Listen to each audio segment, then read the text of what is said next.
Hi, I'm Mr. Huber, and in this exercise we're going to have a look at 3f So this is the equation. Log to the base of 10 of 3x plus 6 is equal to log of 3 plus 1. Well, please keep in mind this is just a number. So let's do this. We're going to subtract the log of 3. Okay. Now we want to write this as a single quantity. Well, it's the log of 3x plus 6 over 3 is equal to 1. Well, this can be simplified to x plus 2 because you can divide the 3 here, and this becomes a 2.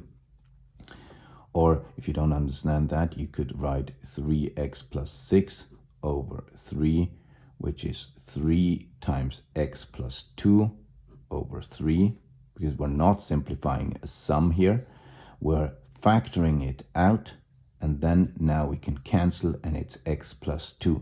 But when you do it like this, it's the same thing, okay? Because you would not be allowed to just cancel the 3, okay? So this is how we do it. Now we can undo the logarithm by using the inverse function. And we're going to get this. Well, 10 to the 1 is obviously 10. Now x is 8, so let's check 8 in the original equation. You always have to use the original equation. So you plug in 8 into the original equation. I'll do it here on the left-hand side. 3 times 8 plus 6, well, that's log of 30. Well, that's log of 3 times 10, which is the log of 3 plus the log of 10, because the log of a product is the sum of the logs. And then log of 3, we leave it as it is, but, well, 10 to the what is 10? Well, that's obviously 1, so you can write 1 here. And now you see you've shown that the left-hand side becomes the right-hand side. So right-hand side is left-hand side, which means the solution set is 8. Now look, you could have done it like this. Again, this is, in my opinion, slightly more dangerous, but doable. So you could have said log of 3x plus 6 is equal to log of 3 plus 1. And you could have said, well, let's undo the logarithms. But please, you have to be very careful here.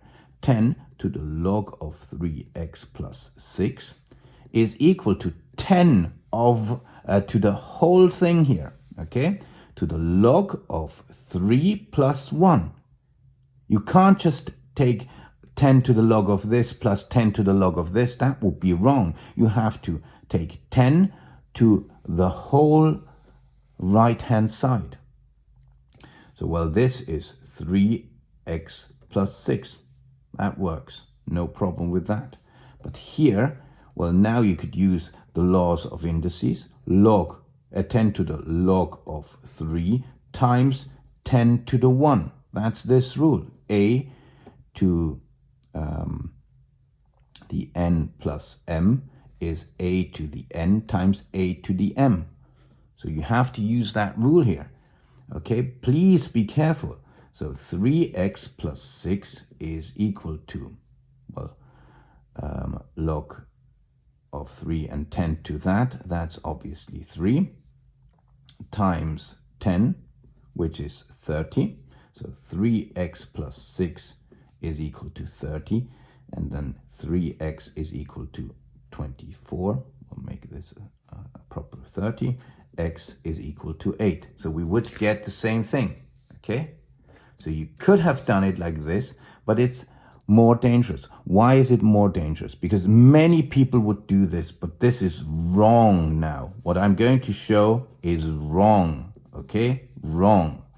So log to the 3x plus 6. Many people would do this, but that would be completely wrong.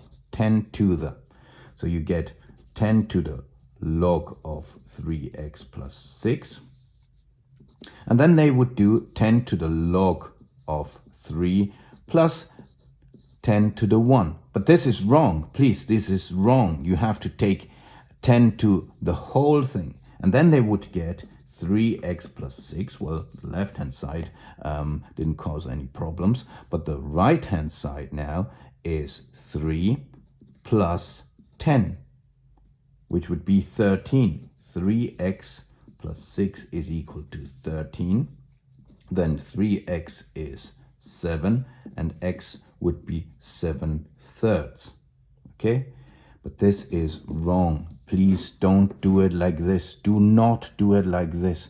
Very dangerous. Whenever you do something like this, you have to take 10 to the whole right-hand side and to the whole left-hand side.